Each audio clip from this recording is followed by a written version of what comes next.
Welcome to On The Beat, everyone. I'm Troy Thompson. Joining me today is Robert White from Robert's Apothecary. Today we're talking all about yeast and the issues that it can create for our bodies. Welcome to the show, my friend. Nice to see you. Good to see you. Do we need yeast in our diet? Typically not.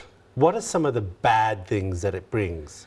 Well, if we develop a systemic yeast infection, then it leads to a host of symptoms that involve just like chronic fatigue and a depressed immune system.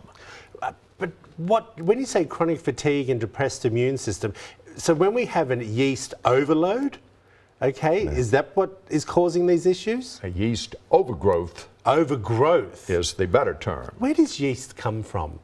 I thought that was just in bread. Well, you have yeast in bread, but yeast is found in many foods.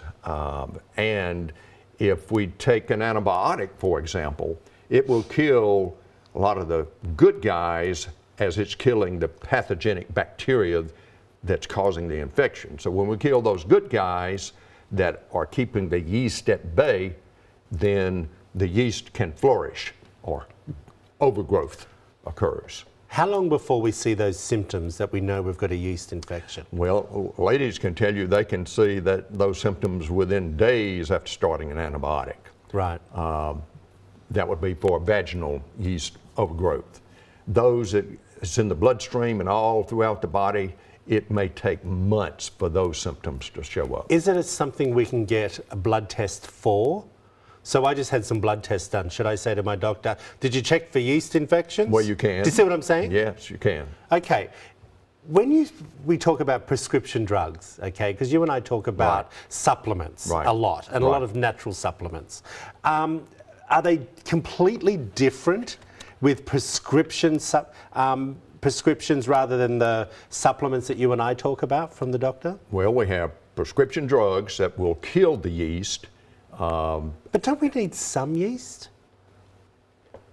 Usually, well, you need some yeast in your microbiome. Right. I mean, it's just common. We all have it. Yes, that's what I was thinking in my mind. But the key is to have that microbiome in balance. In the right levels. In the right levels. All right. Let's talk about some of the supplements that you've brought in today. The first one is called Candicid Forte. It's a blend of several herbs that's very aggressive with yeast, at killing the yeast. So we need something to kill the yeast. We have supplements or prescription drugs. Then we need a probiotic. And I never know those probiotics. Well, to be honest with you, Robert, I get so confused. There are a lot of different. I know. There are it a lot of different confuses ones. a lot of people. This particular one has 5 or 6 that everybody knows about, but it has one that's very aggressive with yeast. So this is the one I recommend when someone has yeast overgrowth. Okay. And then the third thing is colostrum. Why do I feel you've talked about that before? Oh, I have. Yeah. Colostrum we get from cows. Yeah. And some of the best on the planet is New Zealand, from your neck of the down under woods. You're a funny thing. At any rate, colostrum helps to boost the immune system.